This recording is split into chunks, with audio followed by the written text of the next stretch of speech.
महाभारत का युद्ध, जो कि कौरवों और पांडवों के बीच का महान संघर्ष था, भारतीय इतिहास और संस्कृति में एक अद्वितीय स्थान रखता है। यह युद्ध केवल एक सैन्य संघर्ष नहीं था, बल्कि धर्म और अधर्म के बीच की लड़ाई थी, जिसमें कई महान नायक, नीति और आदर्श शामिल थे। महाभारत के इस युद्ध से पहले एक महत्वपूर्ण घटना घटी, जब भगवान श्री कृष्ण शांति दूत बनकर हस्तिनापुर गए थे।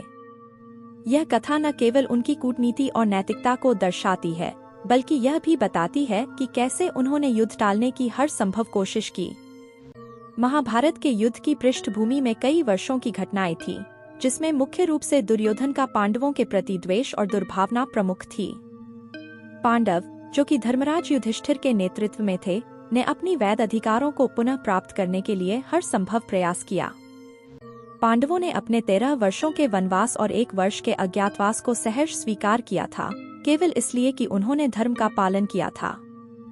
जब पांडव अपने वनवास और अज्ञातवास के बाद हस्तिनापुर लौटे, तो उन्होंने अपनी आधी राज्य के हिस्से की मांग की, जो कि कौरवों के साथ उनके संधि के अनुसार था। लेकिन दुर्योधन और उसके भाइयों ने इस प्रस्ताव को ठुकरा दिया और पांडवों को उनके राज्य से वंचित कर दिया। दुर्योधन का यह अत्याचार और अन्याय पांडवों के लिए अस्वीकार्य था। इस स्थिति में भगवान श्री कृष्ण, जो कि पांडवों के मित्र और सलाहकार थे, ने युद्ध को टालने और शांति की स्थापना के लिए पहल की। उन्होंने निर्णय लिया कि वे स्वयं हस्तिनापुर जाएंगे और दुर्योधन तथा उसके भाइयों से मिलकर शांति का प्रस्ताव रखेंगे। कृष्ण का हस्तिनापुर आगमन एक महत्वपूर्ण घटना थी। हस्तिनापुर पहुंचते ही उन्होंने पहले कौरवों के बुजुर्गों भीष्म पितामह, द्रोणाचार्य, विदुर और धृतराष्ट्र से मुलाकात की। वे सभी इस बात से अवगत थे कि कृष्ण केवल एक देवता ही नहीं, बल्कि एक कुशल कूटनीतिज्ञ भी हैं।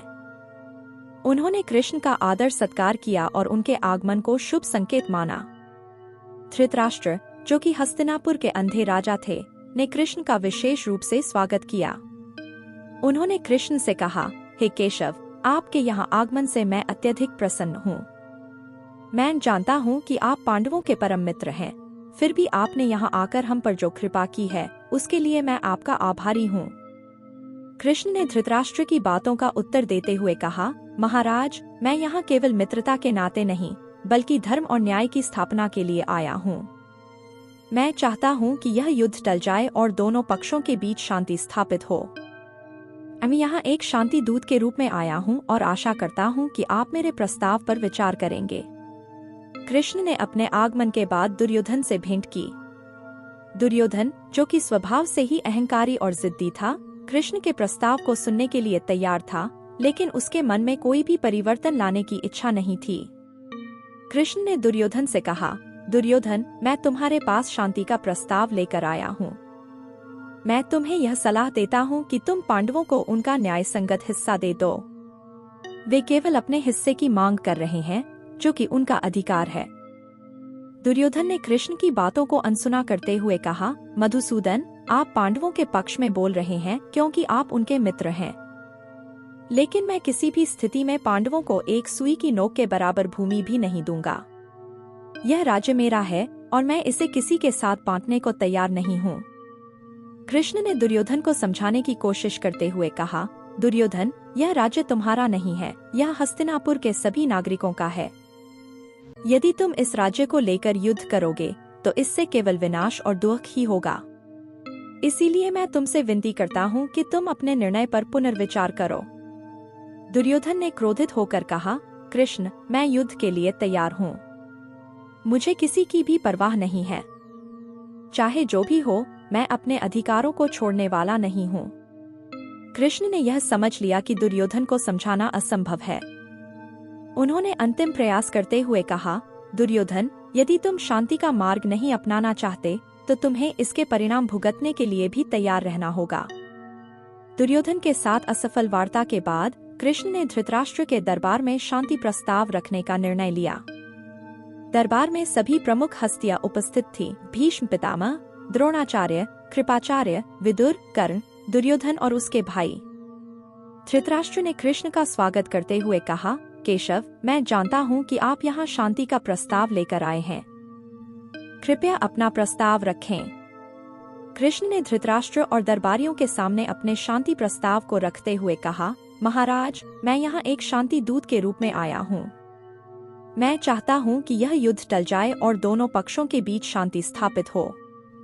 पांडव केवल अपने अधिकारों की मांग कर रहे हैं, और यदि आप उन्हें उनका हिस्सा दे देंगे तो यह युद्ध टल जाएगा और आपके परिवार में शांति बनी रहेगी। भीष्म पितामह और द्रोणाचार्य ने कृष्ण के प्रस्ताव का समर्थन करते हुए कहा, कृष्ण ठीक कह रहे हैं। हमें शांति का मार्ग अपनाना चाहिए और पांडवों को उनका हिस्सा दे देना चाहिए। इससे हस्तिनापुर का कल्याण होगा। लेकिन दुर्योधन, जो कि पहले ही कृष्ण के प्रस्ताव को ठुकरा चुका था, ने फिर से अपनी हठधर्मिता दिखाई और कहा, मैं किसी भी स्थिति में पांडवों को उनका हिस्सा नहीं दूंगा। यह राज्य मेरा है और मैं इसे किसी के साथ बांटने को तैयार नहीं हूँ। जब कृष्ण ने देखा कि दुर्योधन किसी भी प्रकार से शांति का मार्ग नहीं अपनाना चाहता, तो उन्होंने अपना विराट रूप प्रकट करने का निर्णय लिया। उन्होंने अपनी दिव्य शक्ति का प्रदर्शन करते हुए कहा, दुर्योधन, तुमने मेरी शांति की पेशकश को ठुकरा दिया है, लेकिन मैं तुम्हें एक बार फिर चेतावनी देता हूँ। यदि तुमने अपने निर्णय पर पुनर्विचार नहीं किया तो तुम्हारे और तुम्हारे वंश का सर्वनाश निश्चित है। इसके बाद कृष्ण ने अपना विराट रूप प्रकट किया, जिसमें उनके मुख से अग्नि और प्रकाश की किरणें निकल रही थीं। उनका यह रूप इतना भयानक और दिव्य था कि दरबार में उपस्थित सभी लोग स्तब्ध रह गए। धृतराष्ट्र, जो कि अंधे थे, उन्होंने भी इस रूप को महसूस किया और कृष्ण से विनती की कि वे अपने इस रूप को छिपा लें। कृष्ण ने अपना विराट रूप समेटते हुए कहा, मैंने तुम्हें चेतावनी दी है, अब यह तुम्हारे ऊपर है कि तुम क्या निर्णय लेते हो। कृष्ण के विराट रूप को देखने के बाद भी दुर्योधन के हृदय में कोई परिवर्तन नहीं हुआ। वह अब भी अपने निर्णय पर अडिग था और युद्ध के लिए तैयार था। जब कृष्ण ने देखा कि दुर्योधन किसी भी प्रकार से शांति का मार्ग नहीं अपनाना चाहता, तो उन्होंने विदुर से मुलाकात की। विदुर, जो कि धृतराष्ट्र के भाई और हस्तिनापुर के प्रधानमंत्री थे, धर्म और न्याय के पक्षधर थे।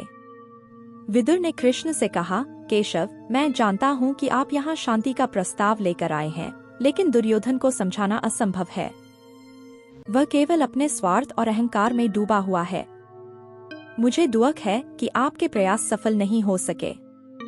कृष्ण ने विदुर की बातों का समर्थन करते हुए कहा, विदुर, मैंने हर संभव प्रयास किया है, लेकिन दुर्योधन अपने मार्ग से नहीं हटना चाहता। अब युद्ध ही एकमात्र विकल्प है। तो दोस्तों, इस तरह कृष्ण के शांति दूत की कहानी खत्म होती है। आपको ये कहानी कैसे लगी, कमेंट में जरूर बताना। धन्यवाद।